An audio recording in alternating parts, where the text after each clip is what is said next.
ሰላም ሰላም ኩብራ ተኸታተልቲ መዝሙር ዳዊት ዩቲዩብ እዚ ቻነል እዚ መንፈሳዊ ቻነል ኮይኑ ነዚ ቻነል ንኽዓቢ ድማ ካብኹም እንደልዩ ነገራት ንሕዳ ሃልዩ ኮይኑ ሼር ላይክ ኮሜንት ሳብስክራይብ ምግባር ኣብ ቦታ ኮሜንት ሃናጽር ኢትኹም ክትገትፉልና ብትሕትና ንሓትት መዝሙር ዳዊት ግብሪ ናይ ጻድቃንን ሓጣንን ናይ ዳዊት መዝሙር እቲ ብምኽሪ ረሲኣን ዘይከደሰብ ብፁዕ እዩ ኣብ መገዲ ሓጢያን ከኣደው ዘይበለ ኣብ ወንበር መላገጽቲ ዘይተቐመጠ ግናኸ ሕጊ እግዚአብሔር ፍቓድ ዝኾነሉ ንሕጉኡ ለይትን መዓልትን ዘንብብ ንሱ ድማ ከምታ ኣብ ደረት ማይ ዝተተኽለት ተኽሊ በብግዚኡ ፍሬያ እትህብ ቆጽላ እውን ዘይትረግፍ ይኸውን ዝጀመሮ ኩሉ እውን ይፍጽም ሓጢኣን ግና ከምኡ ኣይኮኑን ግና ንፋስ ካብ ገጽ ምድሪ ንሓመድ ከም ዝጸርጎ ስለዚ እቶም ክፉኣት ሓጢኣተኛታት ካብ ፍርዲ ኣይትንሱን እዮም ሓጢኣን ድማ ብምኽሪ ጻድቃን ኣይኮዱን እግዚአብሔር መንገዲ ጻድቃን ይፈልጥ እዩ እሞ መንገዲ ክፉኣት ሰባት ግና ክትጠፍእ እያ ኣሕዛብ ስለምንታይ ኣጉረምረሙ ሕዝብኸ ስለምንታይ ኮንቱ ተዛረቡ ነገስታት ምድሪ ብጽልኢ ንምንታይ ተላዕሉ እቶም ኣሕልቕ ከምስኦም ንምንታይ ተኣከቡ ኣብ ልዕሊ እግዚአብሔር ኣብ ቅቡእን ንመእሰሪኦም ካባና ንበትኽ ኣርዑቶም ንበትኽ ካባና እንርሕቕ ኣብ ሰማይ ዝነብር ባዕሉ ክስሕቆም እዩ እግዚአብሔር ካና ዓቶም የላግጸሎም ብቁጥዑ ምስተዛረቦም ብመዓቱ ክህውኾም እዩ ኣነ ኣብ ልዕሊ ንጉስ ኮይነ ተሾምኩ ኣብ ጽዮን ኣብ ልዕሊ ደብረ መቕደሱ ትእዛዝ እግዚአብሔር ምእንቲ ክነግር እግዚአብሔር ንስኻ ወደይ ኢኻ በለኒ ኣነ ድማ ሎሚ ወለድኩኻ ለምነኒ እሞ ኣሕዛብ ንርስትኻ ክበካ እየ ግዛኣትካ ድማ ክሳዕ ጫፍ ምድሪ ብበትሪ ሓጺን ክትሕልዎም ኢኻ ከም ስራሕ ዕትሮ ድማ ክትቅጥቅጦም ኢኻ ሕጂ እውን ኣቶም ነገስታት ልቢ ክበሩ ኩልኹም ፈራዶ ናይ ምድሪ ከዓ ኣስተውዕሉ ንእግዚአብሔር ብፍርሃት ተገዝኡ ብራዕዲ ድማ ደስ ይበልኩም እግዚአብሔር ምእንቲ ከይቁጣዕ ንጥበብ ኣጽንዕዋ ኣብ መገዲ ጽድቂ ከይትወጹ ቁጥዑ ቀልጢፉ ምስተቓጸለት እቶም ብኡ ዝኣምኑ ኩሎም ዝተመስገኑ እዮም ኦ ጎይታ ዘጨንቁንስ ክንደይ ኮን ይበዝሑ ኣብ ልዕለይ ደው ዝብሉውን ብዙሓት እዮም ብዙሓት ድማ ንነፍሰይ ኣምላኽ ኪዳ ኣየድሕነክን ድዩ በልዋ ንስኻ ግና ኦ ጎይታ መጸጊዐየ ኢኻ ክብረይ ኣኽሊል ርእሰይ ኢኻ ብቓል ናብ እግዚአብሔር እእዊ ኣለኹ ካብቲ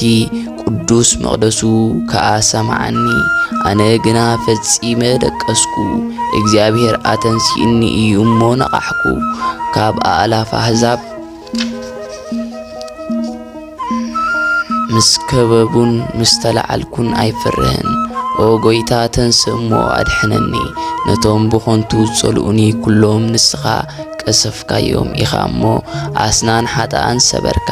ድሕነት እግዚአብሔር በረኸትካ ኣብ ልዕሊ ሕዝብኻ እዩ ንእግዚአብሔር ምስ ጸዋዕኽዎ ልመናይ ሰማዓኒ ካብ ጭንቀተይ ድማ ኣናገፈኒ ይቕረ በለለይ ጸሎተይ ከዓ ሰምዐ ኣቱም ደቂ ሰባት ክሳዕ መዓስ ኢኹም ልብኹም እተጽንዑ ስለምንታይ ከኮንቱ ነገር ተፍቅሩ ሓሶትከ ንምንታይ ትደልዩ እግዚአብሔር ብጽድቁ ከም ዝተመስገነ ፍለጡ እግዚአብሔር ናብኡ ምስ ለመንኩ ክሰምዓኒ እዩ ተቆጥዑ ግናኸ ኣይትበድሉ ኣብ መደቀስ ኢኹም ኩሎም ብልብኹም ዝሓሰብኩሞ ዘክሩ መስዋዕቲ ጽድቂ ሰውኡ ብእግዚአብሔር ከዓ እመኑ ብዙሓት ንሰናይ መናር ኣየና ዝብሉ ኣለዉ ኦ ጎይታ ብርሃን ገጽካ ኣባና ተፈልጠ ኣብ ልበይ ሓጎስ ኣሕደርካልና ካብ ፍረ ስርናይ ወይንን ዘይትን ኣዝዩ በዝሐ ብኡ ድማ ብሰላም እድቅስ ትኽስ እብል ኣለኹ ኦ ጎይታ ንስኻ ብተስፋ ኣሕዲርካኒ ኢኻ እሞ ኦ ጎይታ ንቓለይ ስማዕ ንብኽያተይ ድማ ኣስተውዕል ቃል ልመናይ ጽምበል ኦ ንጉሰይ ንኣምላኸይን ኦ ጎይታ ናባኻ እጽሊ ኣለኹ እሞ ኣብ ወጋሕታ ድምፀይ ስማዕ ኣንጊሄ ኣብ ቅድሜኻ ደው እብል እግለጽን ንዓመጽ እትፈቱ ኣምላኽ ኣይኮንካን እሞ ኩፋኣት ምሳኻ ኣይሓድሩን እዮም ዓመፀኛታት ኣብ ቅድሚ ዓይንኻ ኣይነብሩን ኦ ጎይታ ንኹሎም ገበርቲ ዓመጽ ጸላእኻ ሓሶት ንዝገብሩ ኩሎም ክተጥፍኦም ኢኻ ነቲ ደም ዘፍስስ መታለሊ ሰብ እግዚአብሔር ይጽይፎ እዩ ኣነ ግና ብብዝሒ ምሕረትካ ናብ ቤትካ ከኣቱ እየ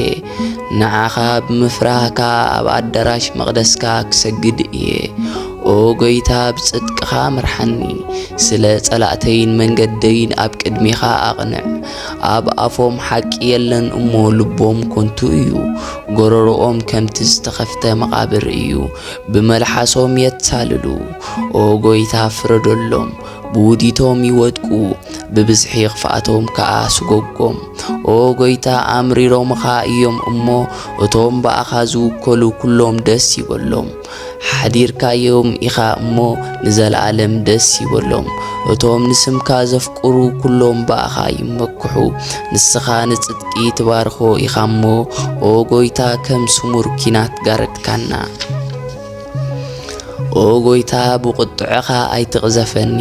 ብመዓትካ ከዓ ኣይትገስጸኒ ኣነ ድውይ እዮ እሞ ኦ ጎይታ ይቕረ በለኒ ኣዕጽምተይ ተሃዊኸን እየን እሞ ፈውሰኒ ነፍሰይ ድማ ኣዝያ ተሃወኸት ንስኻ ኦ ጎይታ ክሳብ መዓስ ኢኻ ኦ ጎይታ ተመለስ ነፍሰይ እውን ኣድሕና ከም ምሕረትካ ከዓ ኣድሕነኒ ብሞት ዝክረካ የለን እሞ ኣብ ሲኦልከ ዝኣምነካ ምን እዩ ብሽግረይ ለይቲ ዓራተይ ኣሓጽብ ኣለኹ ብንብዓተይ ከዓ መደቀስየይ ኣጠልቆኹ ዓይነይ ካብ ውዑይ ንብዓት ዝተላዕለ ተሃወኸት ካብ ኩሎም ጸላእተይ ዝተላዕለ ኣረኩ ኣቱም ዓመጽ እትገብሩ ኩልኹም ካባ ይርሓቁ እግዚአብሔር ቃል ብኽያተይ ሰሚዕኒ እዩ እሞ እግዚአብሔር ልመናይ ሰማዓኒ እግዚአብሔር ድማ ጸሎተይ ተቐበለ ኩሎም ጸላእተይ ይሕፈሩን ይዋረዱን ንድሕሪኦም ይመለሱ ቀልጢፎም ድማ ይሕፈሩ ኦ ኣምላኸይ በኣኻ ኣሚና ኣለኹ እሞ ኣይትግደፈኒ